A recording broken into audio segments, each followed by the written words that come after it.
Pour établir quelque chose de durable, il faut une base fixe. L'avenir nous tourmente et le passé nous retient. Voilà pourquoi le présent nous échappe.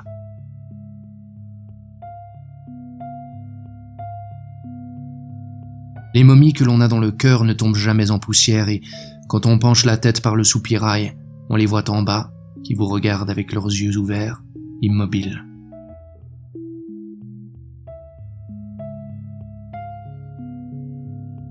Comme c'est drôle que la pensée aille si vite, soit si libre, et que le corps soit si lent, que tant de chaînes le retiennent.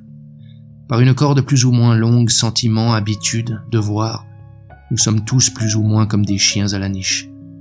Nous avons beau tirer dessus, japper contre les passants et aboyer à la lune les larmes aux yeux, nous ne dépassons pas une certaine étendue d'esclavage, et plus nous faisons d'efforts, plus le nœud se resserre, plus nous nous étranglons nous-mêmes.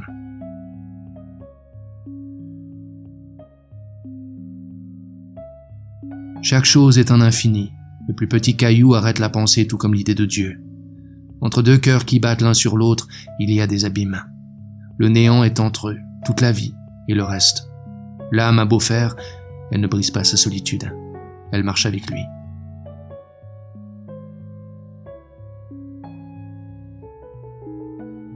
Est-ce insolent la nature, quel polisson de visage impudent à cette putain-là?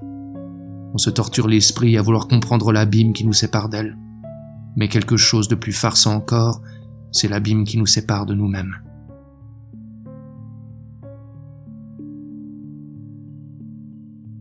L'histoire est comme la mer, belle parce qu'elle efface. Le flot qui vient enlève sur le sable la trace du flot qui est venu. On se dit seulement qu'il y en a eu, qu'il y en aura encore. C'est là toute sa poésie et sa moralité peut-être.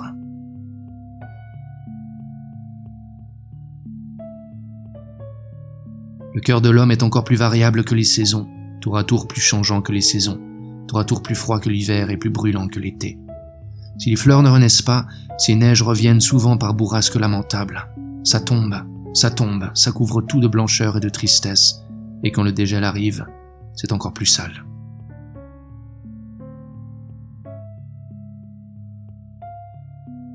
Il n'y a en fait d'infini que le ciel qui le soit à cause de ses étoiles, la mer à cause de ses gouttes d'eau, et le cœur à cause de ses larmes.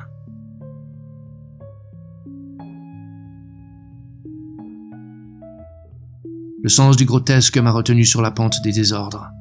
Je maintiens que le cynisme confine à la chasteté.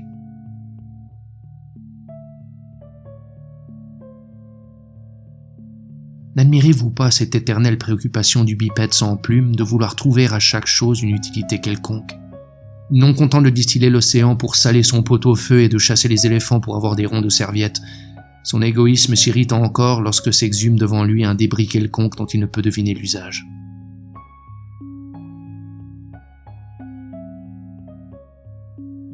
Tel est le monde. Quand on n'en pleure pas de rage, on en vomit de regret.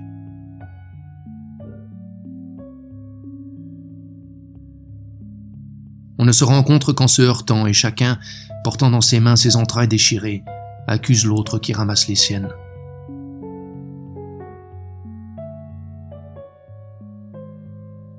Vous apporterez au grand homme un peu de fumier ici, un peu de sang là, mais la forêt humaine, une fois que vous serez passé, continuera de s'agiter sans vous. Elle roulera votre souvenir avec toutes ces autres feuilles mortes. Votre coin de culture disparaîtra sous l'herbe, votre peuple sous d'autres invasions, votre religion sous d'autres philosophies. Et toujours, hiver, printemps, été, automne, hiver, printemps, sans que les fleurs cessent de pousser et la sève de monter.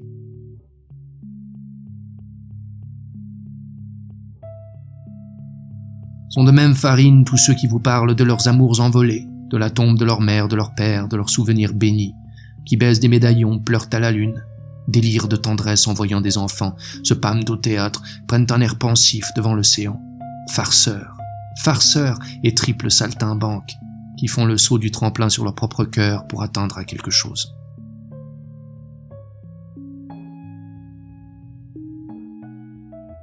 On m'aime toujours un peu comme quelque chose de drôle.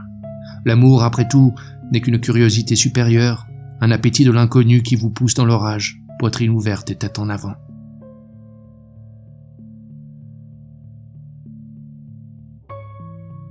Les écumes du cœur ne se répandent pas sur le papier. On n'y verse que de l'encre, et à peine sortie de notre bouche, la tristesse criée nous rentre à l'âme par les oreilles et plus ronflante, plus profonde. On n'y gagne rien.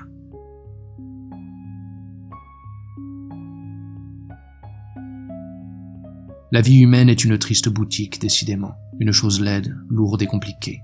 L'art n'a point d'autre but pour les gens d'esprit que d'en escamoter le fardeau et l'amertume.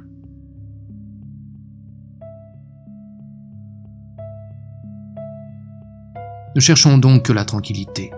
Ne demandons à la vie qu'un fauteuil et non des trônes, que de la satisfaction et non de l'ivresse. La passion s'arrange mal de cette longue patience que demande le métier. L'art est assez vaste pour occuper tout un homme. En distraire quelque chose est presque un crime. C'est un vol fait à l'idée, un manque au devoir. Mais on est faible, la chair est molle et le cœur, comme un rameau chargé de pluie, tremble aux secousses du sol. On a de besoin d'air comme un prisonnier.